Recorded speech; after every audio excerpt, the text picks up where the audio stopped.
welcome back to You Are Not Alone. The topic today is on meditation. If you have any other questions that we did not answer on today's podcast slash video, please leave it in the comments. Please message us on Instagram at YNA You Are Not Alone or on our Facebook. And let's get this episode started.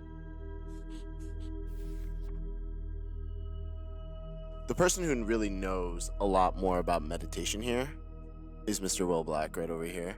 Hiya. He can really help us discuss about the focuses on meditation, the why, the how, the different types, and honestly, giving you, the listener, and now the viewer, a better understanding of what meditation really is. And I've got a little bit of background information on it. Cheyenne and Brandon are really going to give you more of questions to really help you guys really understand what we're trying to help you learn about meditation. So I think the first question that we can go into is, what is meditation and why should we meditate? Will, if you'd like to get us started. Yeah, meditation is usually thought of as like something like these ancient monks do, right? They just sit down, they maybe hum to themselves, and they sit there and just be peaceful. And in a sense, that's kind of what it is. What we've learned is you can kind of do it however you want to. Like I like to get comfortable, I like to lay down.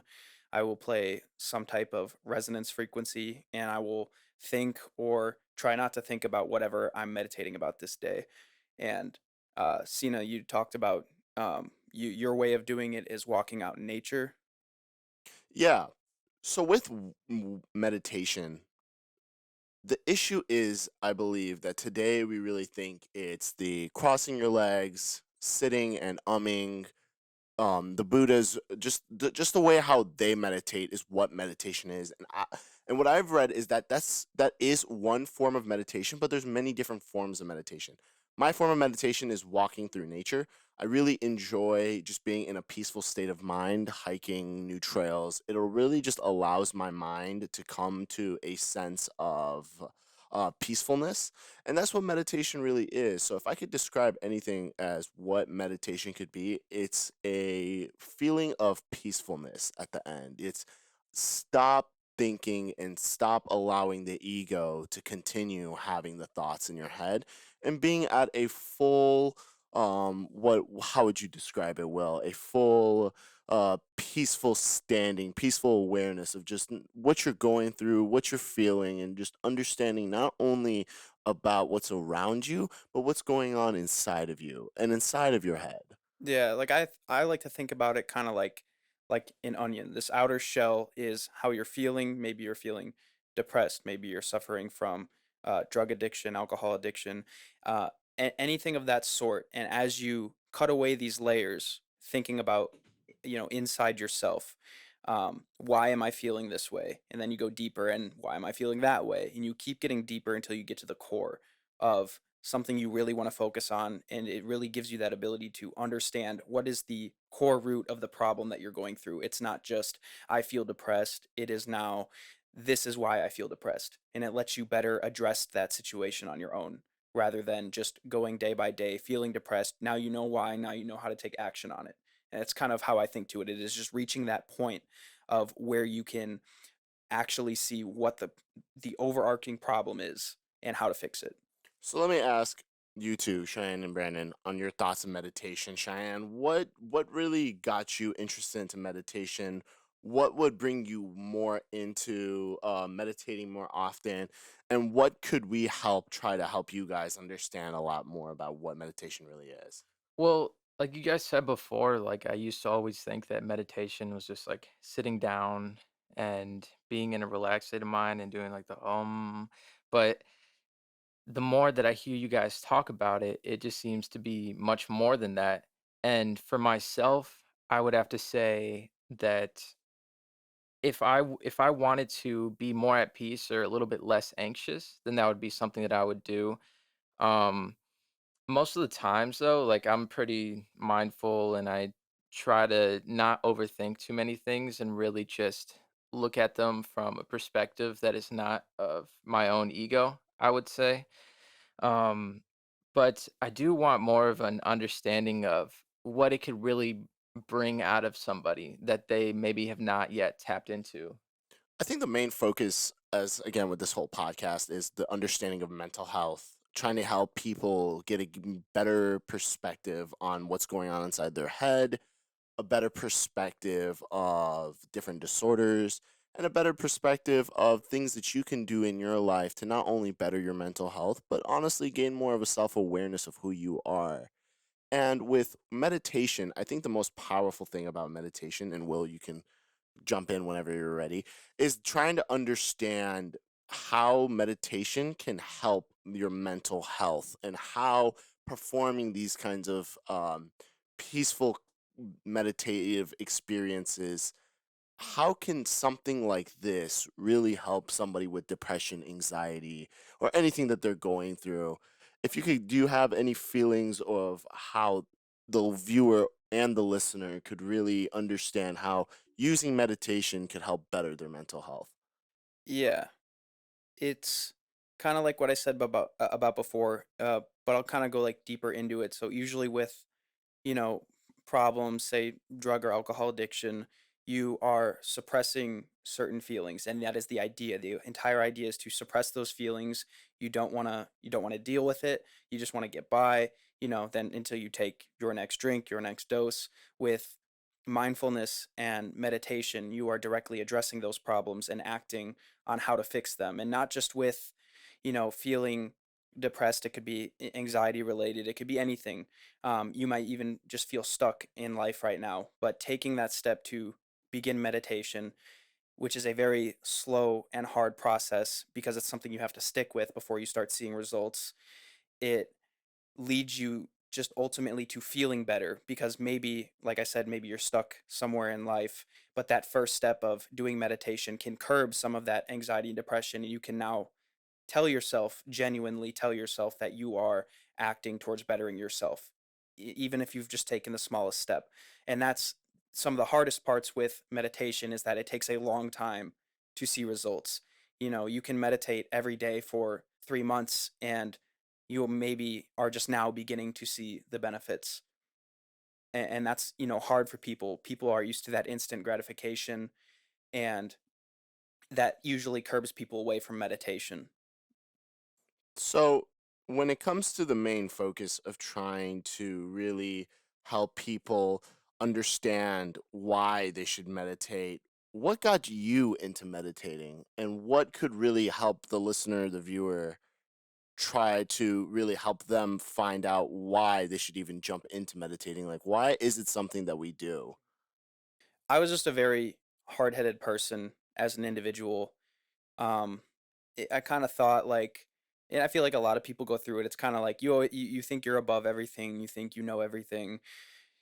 Everybody has those times in their life. I feel like it's kind of just a process to go through. But I had an experience of where I just was able to let go of my ego, and it was the most beautiful experience of my life. And it felt more than my life. It's indescribable in words, and I can't put it into words for you. But that feeling really made me want to look more into this and delve more into this. And through meditation, I've been able to not reach that same peak, but have begun to be able to understand and get closer to that peak. And that's kind of the goal of meditation, is a slow process of bettering yourself and reaching that balance of your ego and conscious mind. Brandon, do you have anything that you would want? Is there anything that you could use in your life that would really help, not only pushing you to meditate more, but any reasons that would give you to want to meditate more? With that being said, the reason why I would want to try to get to that or try to meditate, some things in my life is sometimes that I will kind of feel, not complete with myself. I kind of feel like sometimes that like I feel like something is missing or that I don't have some sort of peace in myself at times. And I feel like that with meditation, even though I've truly have never done it before, but listening to what you guys said and also what we looked up upon as well, is that I feel like it could kind of bring, like kind of like I said, like more of a peace of mind. The only thing is just that more of getting started with it because I know that with me personally, which is kind of a thing I have myself, is sometimes I do kind of look for that instant gratification or wanting to things to work right away. But with meditation and kind of like what Will described, you described that it doesn't come like that. It does take time. It does take a lot of practice. And there's some people out there that, they're really not patient with it, but at the same time, like you kind of do have to be patient with meditating if you want to get to that what's that word? I guess to that max state or to that complete state where you want to get to. So with really helping people understand why and what can get them into meditation, well, how would you do like what's the first step of doing meditation, I would say? Yeah, the honestly, the first part and the hardest part is just getting into a state that meditation is m- I wouldn't say possible, but just more easy. It's just being able to relax the body and let the mind flow free and constantly you have a couple different choices. You can either go into meditation with an exact thought or you can just be mindful and let things come to you. But the idea is to just let your brain flow free, let go of past issues, let go of future problems you see coming, and just be in the now moment. And being in the present is really the main focus of how meditation can really stop the ego from getting into its sense of play, as they like to say. And I want to describe to the listener what the ego is. Just a quick explanation because we keep talking about it, and I feel like some people don't really have a good understanding of what the ego could really be. Do you have a good summary of what the ego is? For me, the way I learned about it from like the Buddhist monks is how they describe you have your ego and you have your spiritual side. And the ego is something you are always comfortable with, but can't live without and you can't eliminate. And it's important to have ego as well as your spiritual side, but it pictures the ego as a circle and it just keeps going around and around and around, infinitely. And that's what your ego is. It is complacent in its spot. It likes where you are now. It doesn't seek to improve. It doesn't seek to get worse. It just wants to be where it is. But your spiritual is described as a spiral, and you are slowly getting bigger as you go around the circle. It is never ending. You are continuing to grow. You are getting bigger, and it's important to balance these two together. For me, what the ego is I call it the thinker, the voice inside your head, the person telling you to do different things, the the question maker. And so with the ego, it's really important to understand how to stop it from pushing you to positions where you don't want to be. So the way that I try to help people understand what the ego is try to think about something and allow the ego to go into this sort of play with it. And that's what the ego is. It's the voice that really wants you to continue trying to have the conversations, trying to push you into places where it feels comfortable and takes you away from experiences that you don't really want to try. And new experiences for the ego is kind of what, as they say, it's kind of, it goes into this defense mechanism where it doesn't want you to because it's not sure of it. It's never experienced things like that. And what you need to do with the ego is you need it to stop thinking.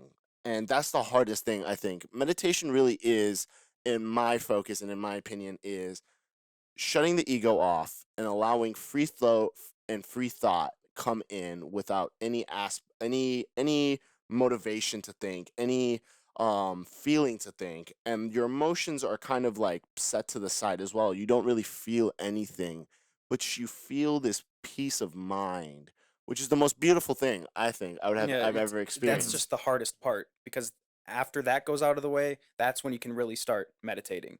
Yeah, And that's the hardest part for people. I feel like it's easily relatable to the gym. You don't go to the gym for one day and you have massive gains. It 100%. takes years. It takes time, it takes experiences, it takes a lot of self-awareness, and that's what we want you, the viewer and the listener, to understand is how to gain self-awareness and how to stop the ego from thinking, I would say. right?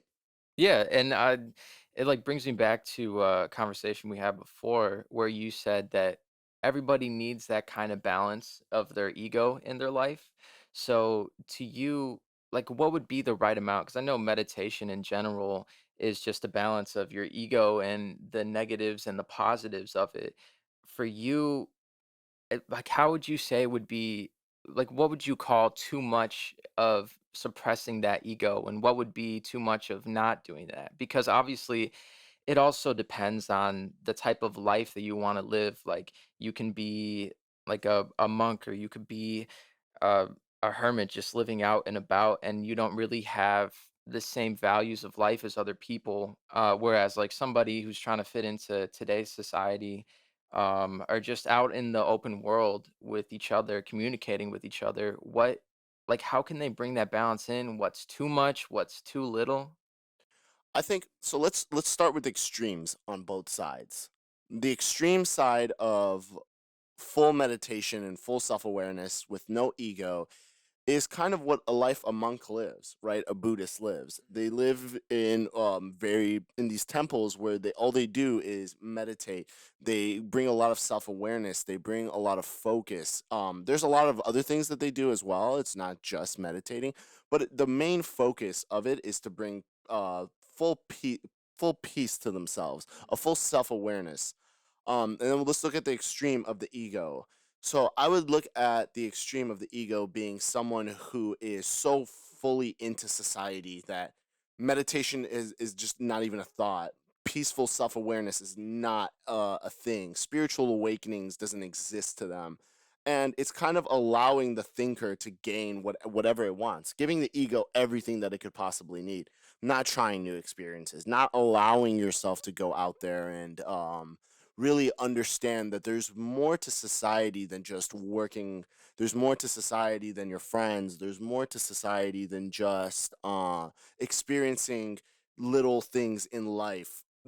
And those I would say are two extremes of one with the ego and one with without the ego, I would say.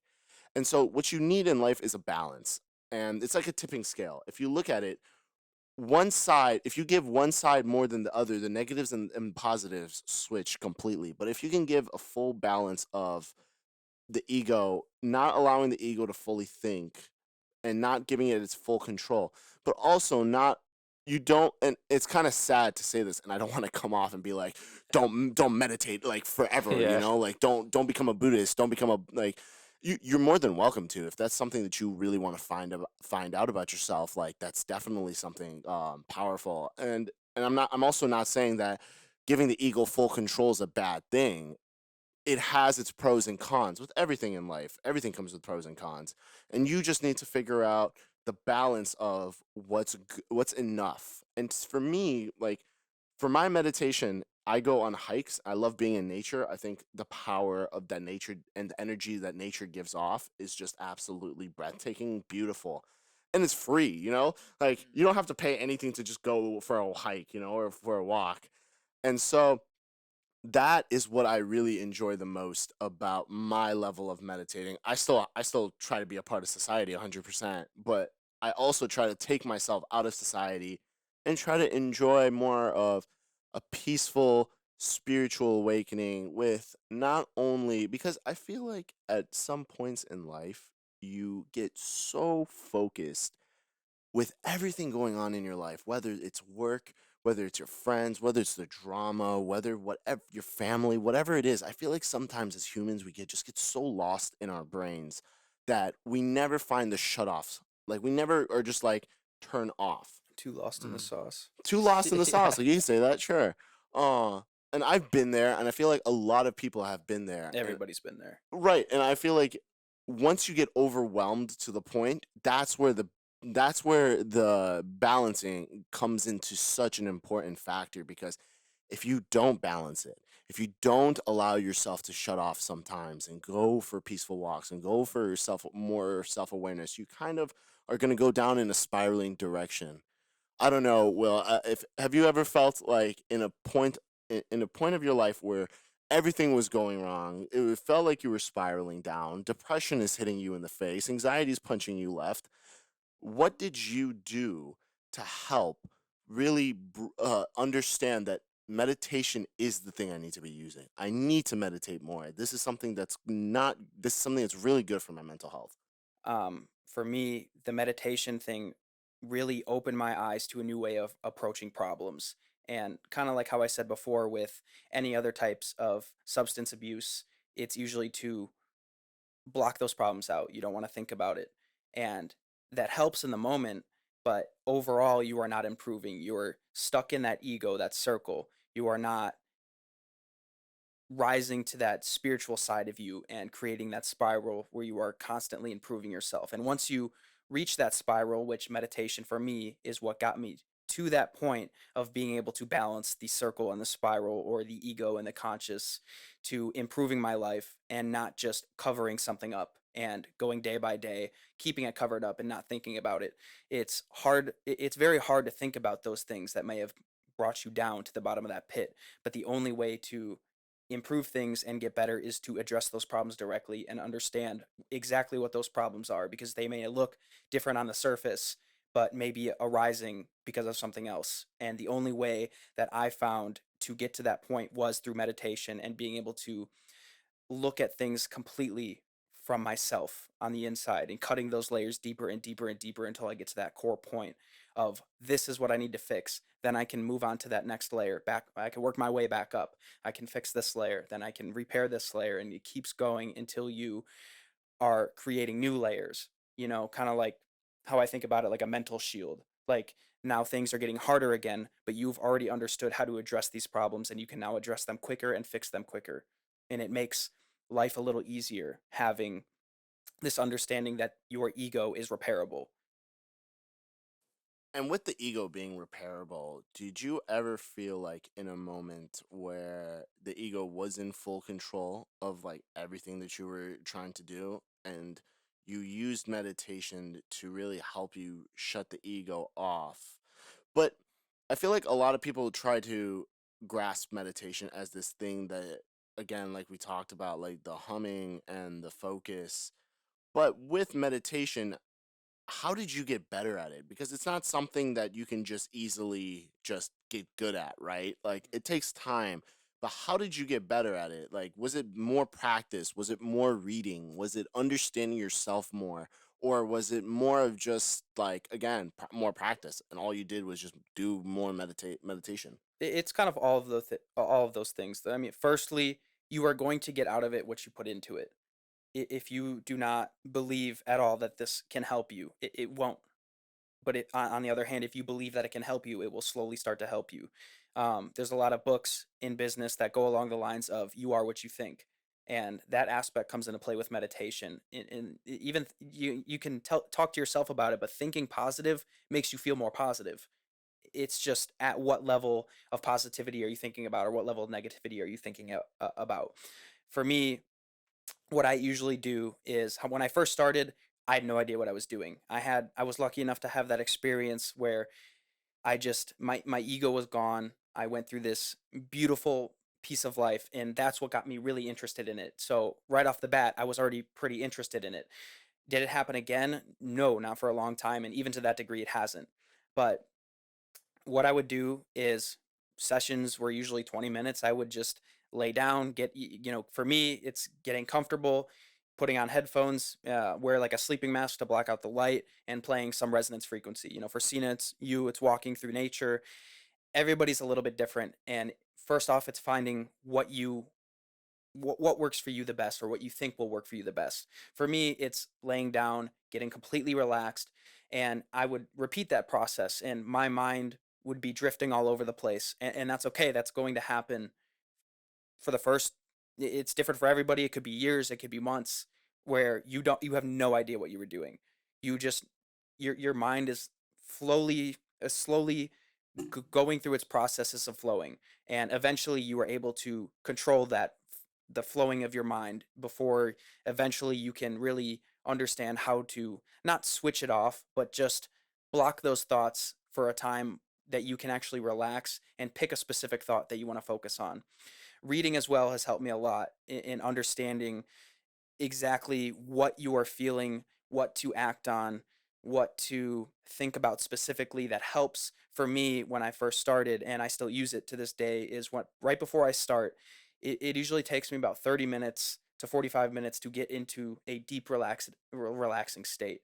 And what I will first start out with doing is laying down, probably like 5 minutes in. I'm pretty comfortable. I feel like I can stay in this position for however long, and I think about just a white void. You thinking about in your head, you have a doorway in front of you and you open that door. Inside this door is a chest, and inside the chest you put all the thoughts that you are currently thinking about. Anything like, oh, I have to go to the store later. 3 years ago, I got into a car accident. Everything goes into this box, and you close it, you seal it, you walk back out the door, and you close it. And now consciously, every time you think about those things, you can tell yourself, hey, I locked that away. We're not going to think about that right now. We're going to continue thinking about nothing.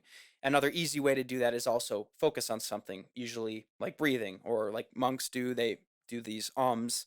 It's just another form of stopping your train of thought to to get to that end goal of nothing, which is achievable. It's just very hard to get to.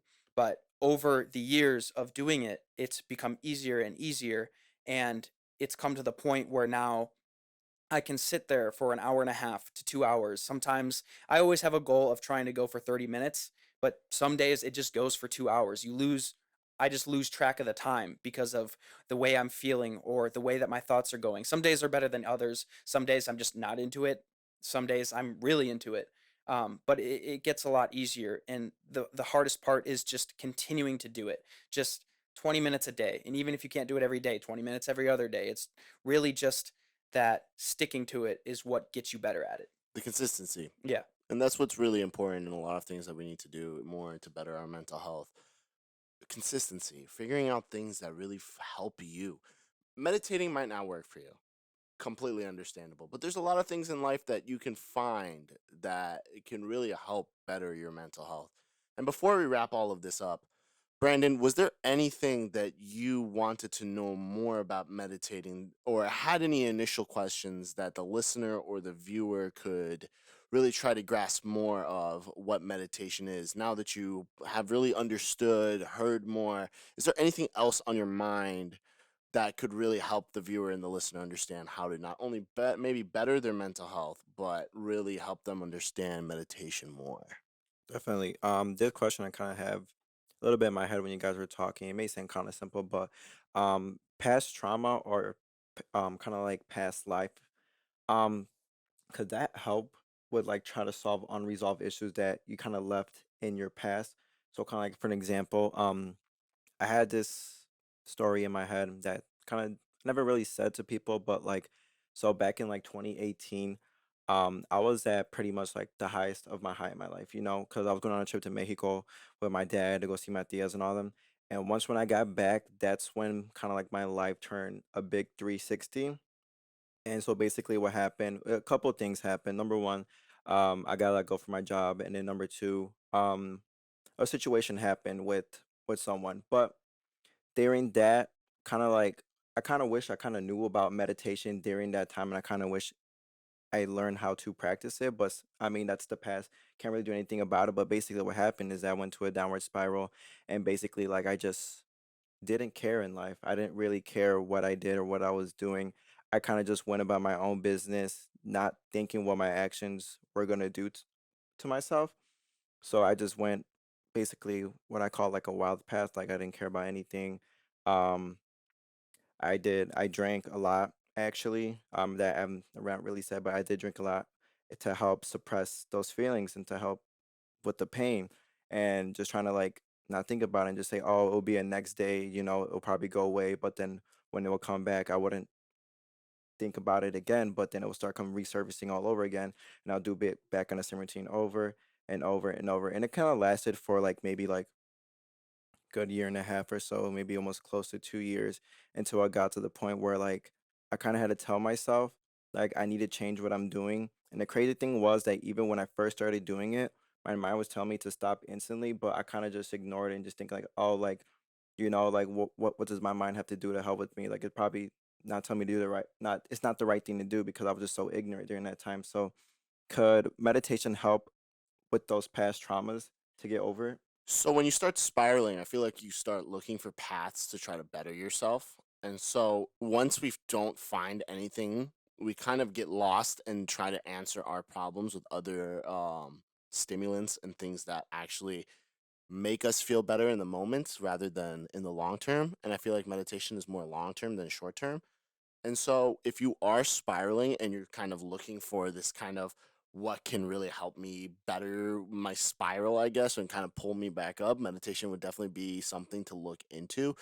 But again, like Will said, it's consistency. It's not going to be, I feel like you're going to need to try it a couple times. Like if you're watching this and you are dealing with some sort of issues and you're spiraling, take a second and learn more about meditation. But don't give up after the first time, the second time, the third time.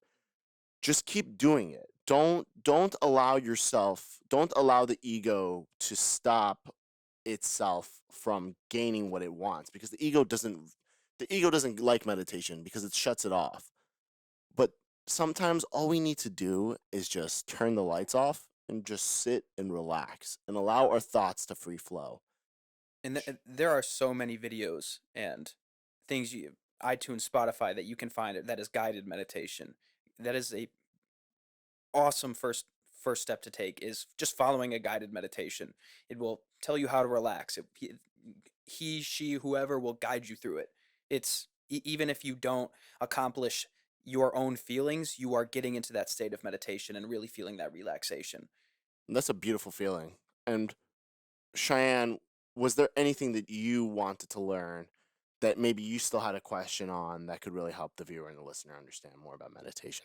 Um, my questions mainly were just how to get into that meditative state, like not generally like a step by step thing, and just also like hearing about Brandon's story and how you guys deal with, pain, depression, anything that's like wrong in your life or any negative portions of your life. I almost viewed it kind of as a band-aid, where in the long run, it's not really that. Hmm. Like it's something that you need to be consistent with. You need to come back to time and time again because you're basically changing your mental state of mind to also help you get better in these other aspects of your life too. So, I mean, for me, when it comes to meditation, would just be how to achieve that. And I was really intrigued by your story on how you went to like walks and you went on hikes and how he would just sit there and be in this really intense meditative state, whereas it just shows me the contrast between all the different ways that you can do it. So my question pretty much got answered on how you can go through and get and achieve that peace of mind. And that's the most beautiful thing here about YNA is we're here to help people try to gain a better understanding of not only their mental health, but also a better understanding of how they can improve it. It's beautiful. It's beautiful, isn't it, It guys? is nice. Mm. So we really appreciate you guys all listening. Catch our new clothing lines that will be on our website at www.sbsuit.com. We really appreciate you guys supporting us, not only the podcast, but our new YouTube channel. And we really can't wait to catch you guys on the next episode. So please, please, please remember you are not alone. Catch you guys later. Peace. Take care.